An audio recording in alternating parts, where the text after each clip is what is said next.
Welcome to anybody out there listening. Hello, how are you? My first story is from The Sun, written by John Lockett. It's X-File riddle: SAS troops claim the UK's most famous UFO sighting was revenge prank after the US soldiers called us aliens. So, the story comes from, they say the individual name was Frank, and his statement was that the Special Forces troops were sent in to kind of poke around the defenses of the base there in Rendlesham Forest. They were eventually captured, and in the process, they were interrogated pretty roughly, they say, and they were called unidentified aliens.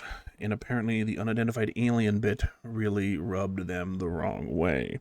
So, to get back at them, they decided to fake an alien encounter with them instead of other pranks you could pull on people.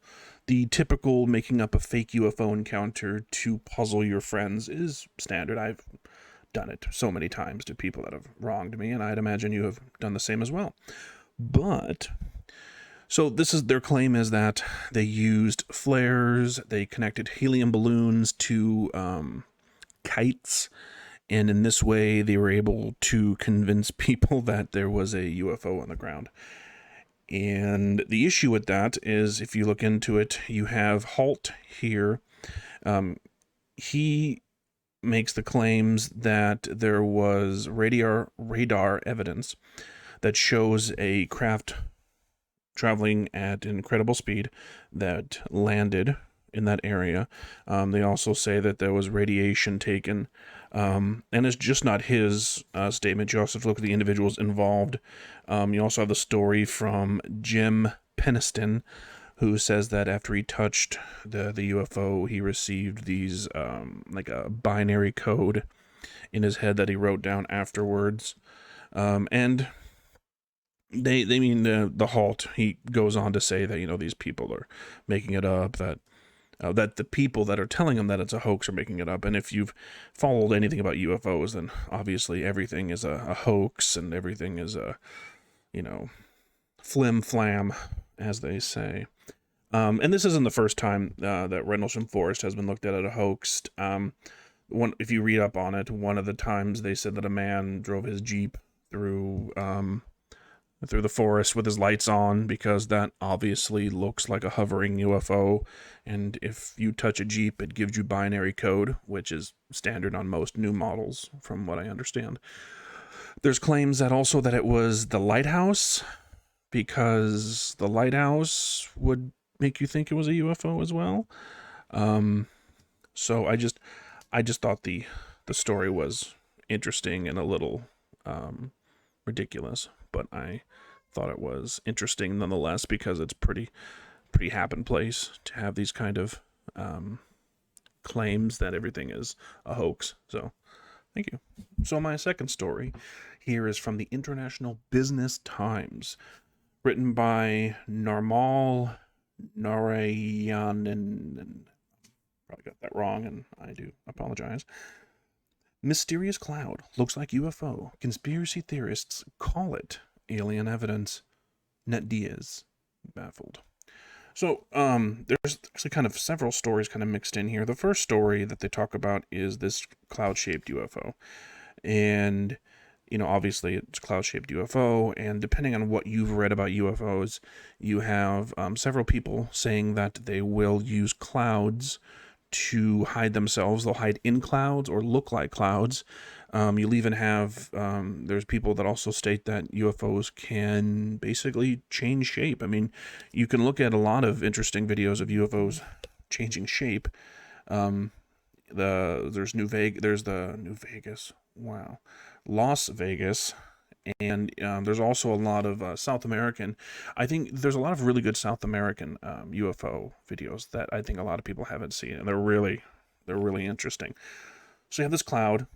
Obviously, the article goes on to describe what the cloud looks like and how it really looks like a UFO.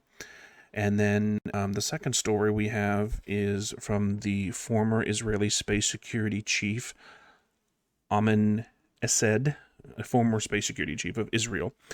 He claims that there is aliens on Earth, and that these aliens have deals with the governments of Israel with the United States and probably other major powers as well.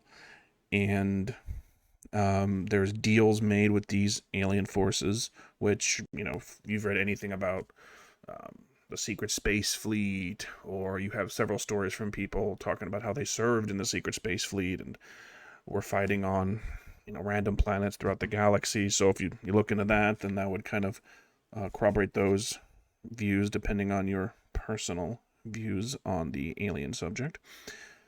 You also have this video here.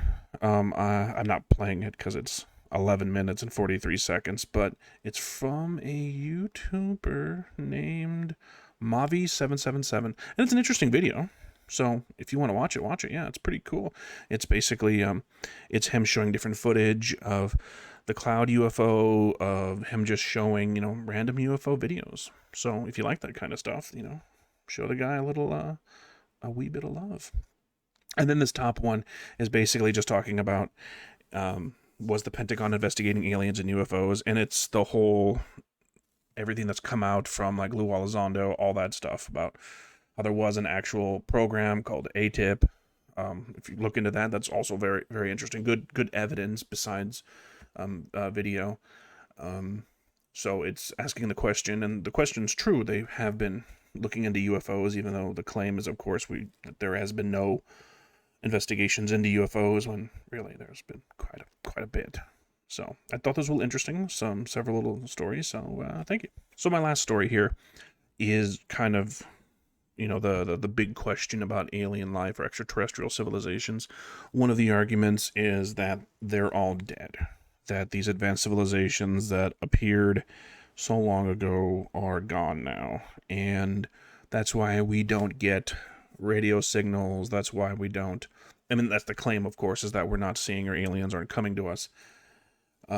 Which I don't really think. I don't really like that one, just because we are here. So I mean, if we're here, then there has to be other people out there, other life out there. If we're here, and then there has to be someone that's a few hundred years ahead of us. I mean, that just seems very, very possible. Like, I think if there was one straight line in progression for the human race, then we would be advanced. And then, of course, there's so many little rabbit holes you can go down, where you go into the rabbit holes about there being civilizations on this world that were incredibly advanced, but that's a whole nother box right there. So they have a lot of points here that I kind of wanted to go over. Now, the first one here is, are the aliens we never met, their assumption, of course, obeying Star Trek's prime directive, which is don't interfere in the evolution of alien societies, even if you have good intention, assuming the aliens exist. Perhaps it is just as well on a whole that if they don't want to leave us alone, they could want to fix us instead. Which, I don't know.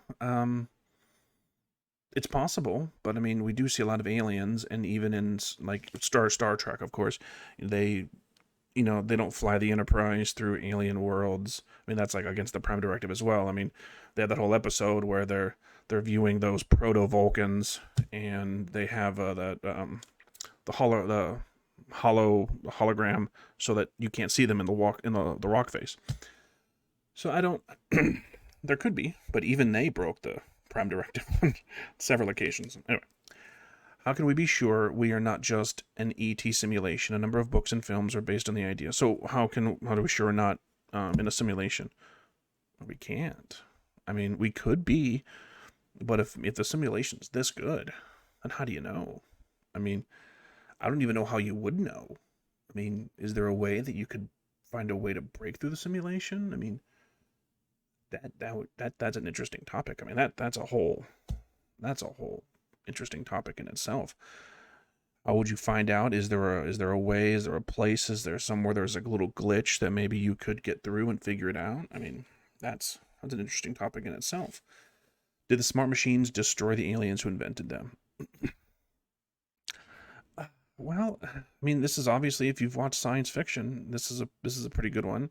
I mean, you have Terminator, you have The Matrix, you have several movies that go into this topic, and it's fairly possible. I mean, eventually machines get smarter and smarter, and eventually they're going to get self-awareness. So I mean, I personally think that it's a viable fear that eventually that will happen.